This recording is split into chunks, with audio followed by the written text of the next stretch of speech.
Iran, where he was an active participant in the revolution against the Shah. He lost his first wife, Izzat, his brother Saeed, his brother-in-law Hussein, numerous friends, and ultimately his country to the death squads of Ayatollah Khomeini's fundamentalist Islamic regime. At that 1995 conference, Majid read from one of his essays, and I was so impressed with the sense of authority he projected, his quiet intensity, his keen insights into the painful experience of leaving behind one's native tongue, one's family, one's history. Quote, "My body lives in LA, but my soul is still rummaging through the ruins of a lost revolution back in Iran." His poems were indeed rummaging through the ruins of a lost revolution. Environment is very familiar to me. I usually took Azad, my son, to preschool on 14th and Pico. Let's see.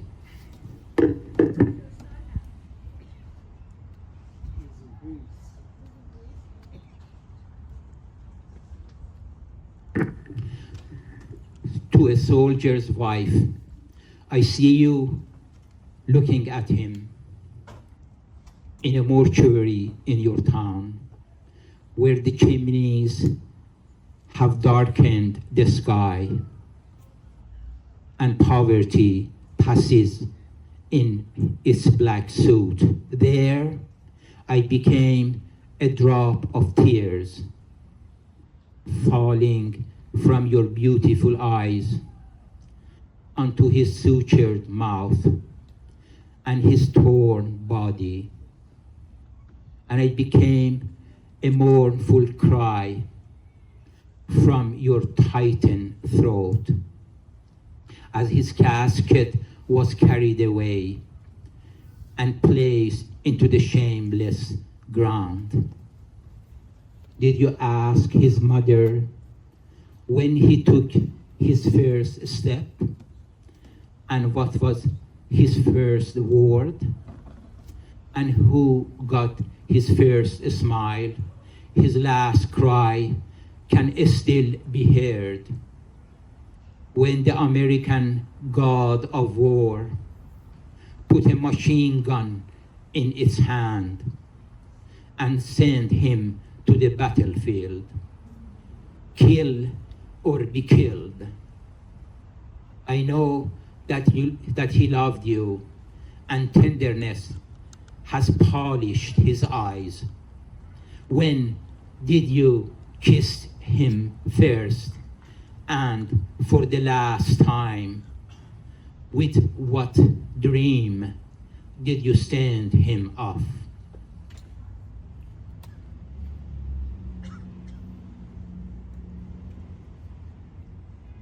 Next poem, I Don't Want You, Petroleum. I don't want you, petroleum. For a long time, I thought that you burned for me. Now I see that I am burning for you. I'm not saying that it is not pleasant sitting near a kerosene heater and enjoying the falling snow or the working water pumps in the empty, and yet I cannot take you, seven-headed dragon. Fire still spews forth from your mouth to the soul of my homeland. In your school, I learned servitude so that the Khan of the tribe could send his son to London. The imperial army in Muhammad forced me to abandon the dreams of a house of justice. And on the street, my blood was shed and turned into ink for the pens which wrote the new contract of slavery. The grand dates of falsehood opened with your keys. Today, the promised Messiah rides on you, donkey of the Antichrist. You raised this estate to the heavenly throne and polished its boots to a shin. You raised a seven-headed club, and whenever I try to pull it down, you reinforced its shaky body with your sturdy beams. No, I don't want you, petroleum. Oh, bloody stream. For a long time, I thought you gave me blood. Now I see you make me bleed. Mark Treasure, in memory of Izzat Tabayan. When Izzat was executed on January 7, 1982 in Evin prison, her body with the body of 52 other people were buried in a collective burial in the infidel cemetery near Tehran, Khavaran. And her father was said that if you measure by pace, 8 paces from the wall, 16 paces toward the wall, you can find her burial place. So this is called Mark Treasure. 8 paces from the gate, 16 paces toward the wall. Which scroll speaks of this treasure? O earth, if only I could feel your pulse, or make a jog out of your body. Alas, I'm not a physician, I'm not a potter, I am only an heir deprived, wandering in search of a marked treasure. O hand that will bury me, this is the mark of my tomb. 8 paces from the gate, 16 paces toward the wall, in the cemetery of the infidels. 3 gifts in memory of my brother Saeed. One day, my father called us and said, I have 3 gifts for you: a red heart, an hourglass. Oh God, I don't remember the other one. Mehdi took the heart, opened its 2 halves, and strung the strings of its chambers. I took the hourglass, and alongside its white sands, I fell from one half to the other, asking myself, what can be done in 3 minutes? And Saeed, at age 10, went to Paris for heart surgery. And at age 29, he was executed in Tehran. I remember him. He had red cheeks and strong hands.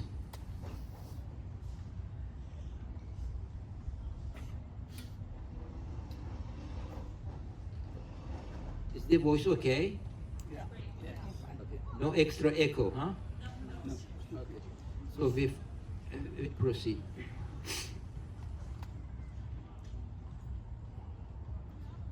Handwriting for Cheshme. Cheshme is the daughter of Hussein, and she was born in Evin prison. When she was 2 months old, her father was executed. You cross your T's and dots in your hives, and there is no harm in your M.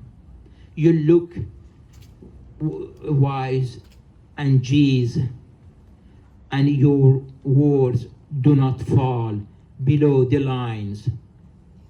Your paper shines like marble, and your words are deeply edged, as if you were a rock climber who pounds the nail in the rocks to make a steady footholds.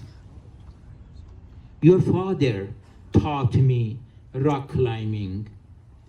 He had strong fingertips and sharp eyes. He placed the nails firmly, passed the rope through the hooks, and climbed the steps by steps. When he reached the top of the cliff, he turned back and looked down, and a smile and knotted his brows. You born in prison, and your father never saw you. But I recognized his daughters when I saw your letter today. Your sentences are short like a sigh, and sometimes they hit the heart like a bullet. This next poem is my friend Wazgen Mansourian, an Armenian Iranian who was shot in Evin prison. So this is called Little Armenia. Little Armenia, or Jolfa, is a neighborhood on the other side of the Zayande River in Isfahan, my city. Little Armenia.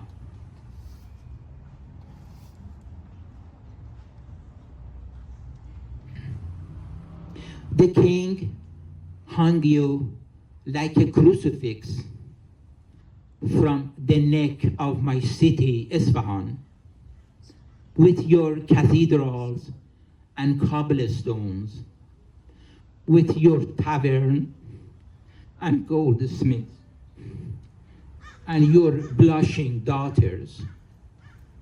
The city remained apart from you, lying beyond Zion the river.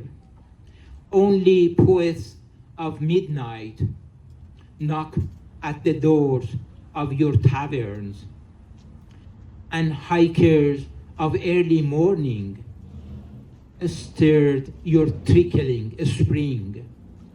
For hundreds of years, we grew apart until the canals of Zion the river brought our hearts together, and the blood of Vazgen flowed into my heart. Oh, little Armenia, the tyrants wanted you as a crucifix, but you rose again like a crucified Christ. Sword at the ablution pool. So it is, in this poem, you see the atmosphere of Ramadan and fasting.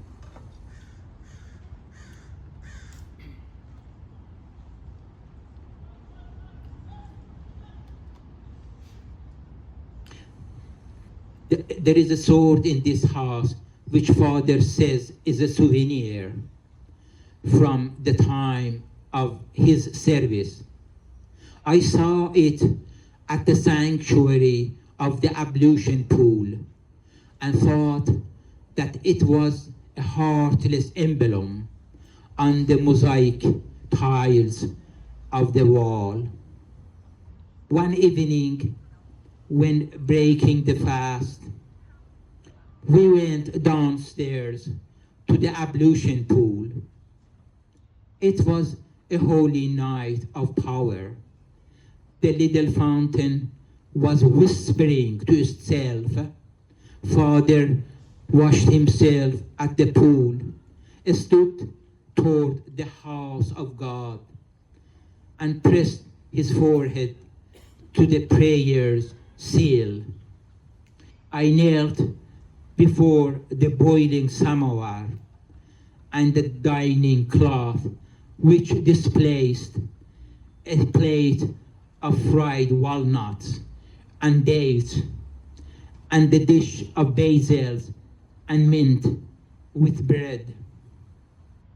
A godly vapor arose from the cup of hot sugar, ready to pass through his parched lips. A hymn of brotherhood murmured through the verses of his prayer book as he chanted in ecstasy. His eyes were shining from abstention, and everything looked at he would mesmerize. I surrendered myself to this beauty.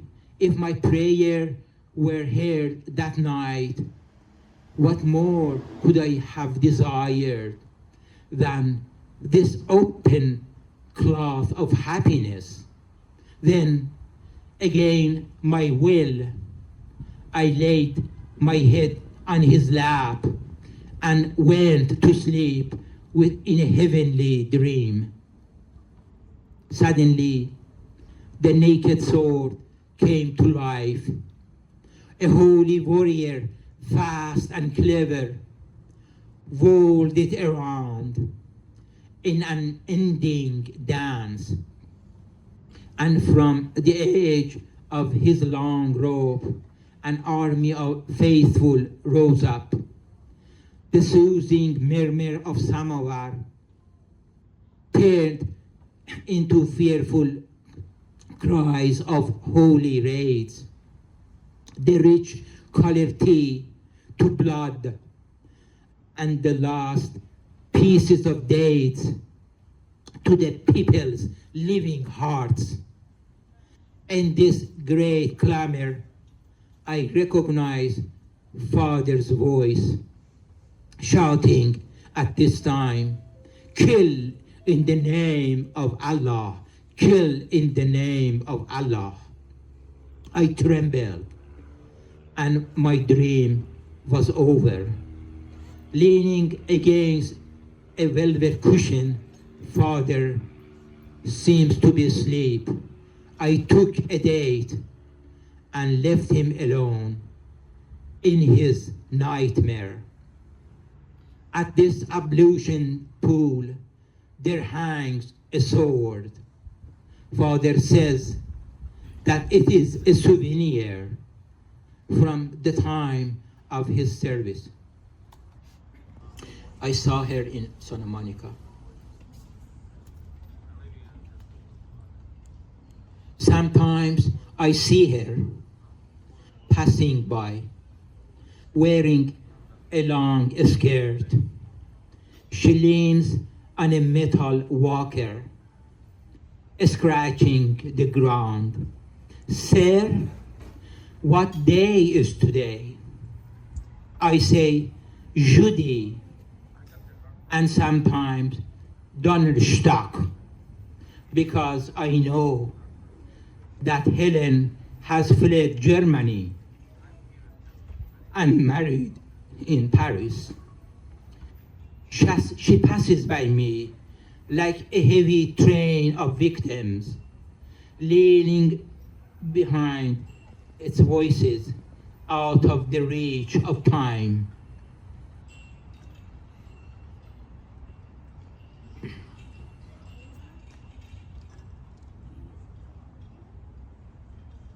The empty place of Eddie.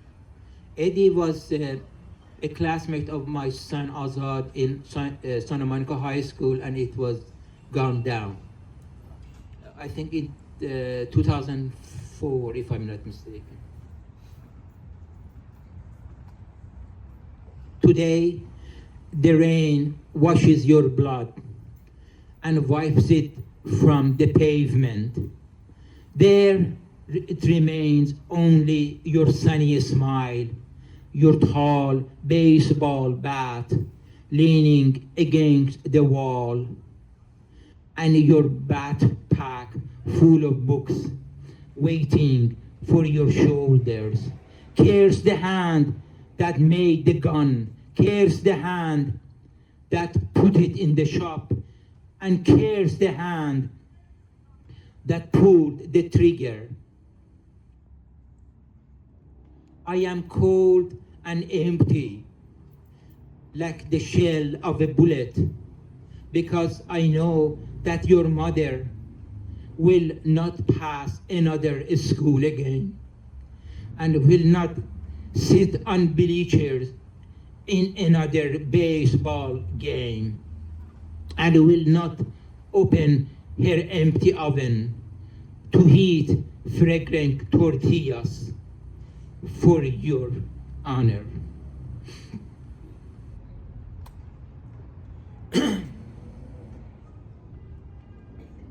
Hey Siri, what time is it? It's 6:40 p.m. Okay. I like my Siri. She is my companion. Okay. I wrote this poem when Azad was 8 months old, and I took her, on my shoulders around the Venice canals. So the first stanza of this poem actually is etched on a bench in the riverside of Studio City regarding a river purification a few years ago.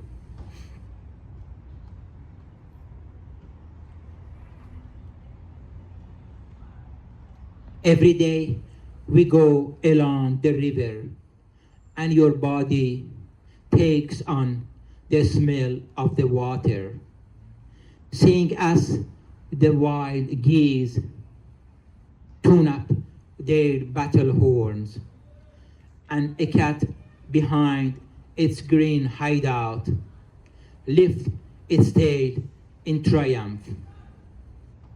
The old fishermen, with their buckets full of sorrow, moved from place to place, and the palm leaves in our way forces me to bend my head.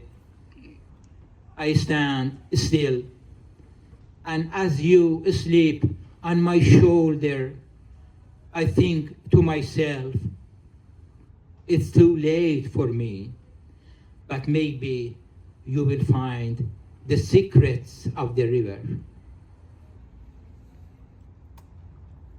And this is also for Azad, Pottage. This poem, won a award for for a food poetry, and it was print out with 7 more poems in many postcards. Pottage. I cook the black-eyed peas until they become soft. A handful of rice, a few drops of olive oil, 1 spoon of tomato sauce, a bit of salt and pepper, green leaves of spinach, and white cloves of garlic, so charmingly asleep in their bright veils. My pottage is ready to simmer. The room is filled with familiar scent, and I know tonight when I walk my son home, he will finish his pottage and perhaps ask for another bowl.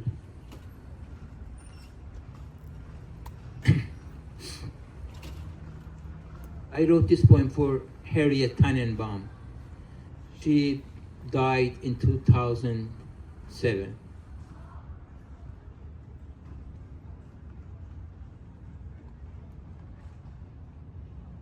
My American mother says, in the next circle of life, I want to become a tall shade tree.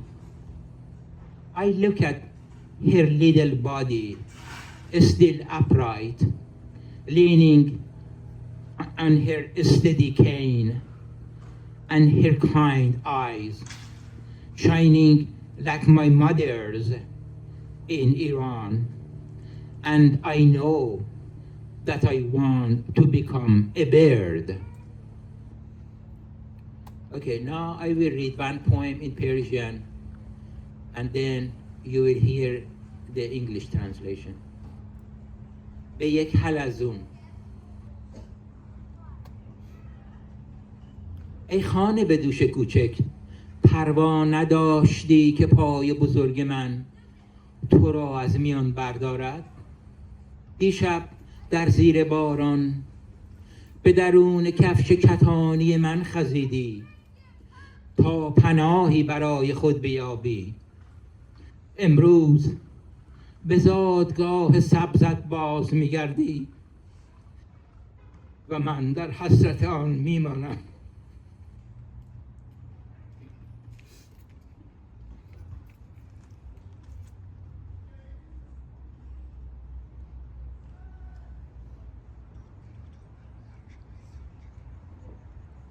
So the poem is called To a Snail.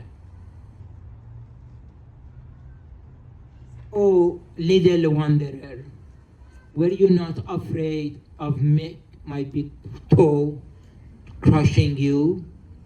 Last night, in the rain, you crept into my sneakers to find shelter. Today, you return to your green birthplace. I am jealous.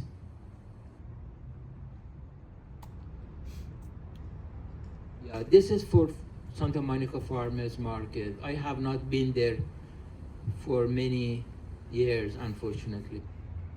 But I wrote this anyway. So I have it with me.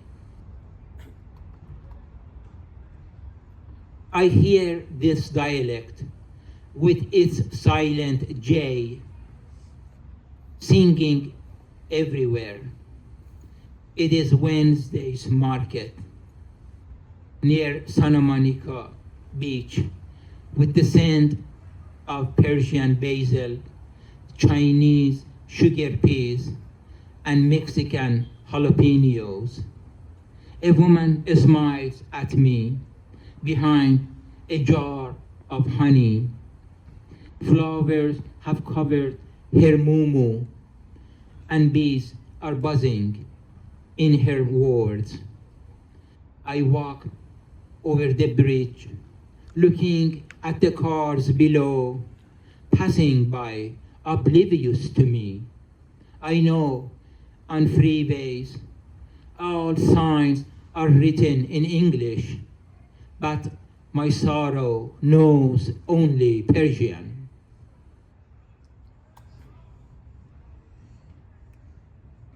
Billie Holiday. Oh Billie, I dance with you, holding your waist with my hand. I circle around on tiptoe.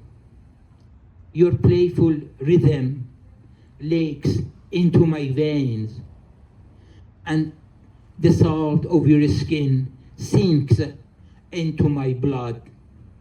The sea is far, but I hear its sounds. The sea is big, but fits into my body. Let us cast off our shoes and step on its sandy carpet. The little waves grab our feet and draw us toward the green outer. Oh Billie, I danced with you, holding the hem of your long skirt. I walk gently on the skin of the sea. The wandering wings wrapped around our bodies, and the albatross opens its wings on our shoulders. There, across the sea, is the land of my childhood, with fragile fingers that, like the tips of your fingers, are now growing all over my skin. The sea is borderless, but beats in my heart. The earth is vast, but fits into my skull. Tonight, no border can separate you from me. But suddenly, my hands let go of the radio antenna. The blue singer begins to whine. Ah, my dance partner is not imaginary. I hold her waist as before. Her velvet voice rises again and takes me back to the nightly dance. Okay, I will have 2 more poems, and that's the end of it. These are for Wendy's. My percolator has a white trunk and 4 black legs. When I click the switch, it gently drops, and I see you sitting next to me on a leathered cushion, watching the red cherry blossoms on the fragrant cobblestone road. Another poem, Washing. Only the sound of the washer remains, and our clothes are losing their fragrant memories of the night. The scents of firewood and fresh grass, a stain of wine on your blouse, and the black earth on my cuffs, the fingertip of morning dews on your shoulders, and the muddy marks of Mother Earth on my back, rolling under the fading star, and suddenly the red big ball of the sun. Let it turn around, and mingle our clothes together. Love is stainless, and its clean shirt always shines. Thank you.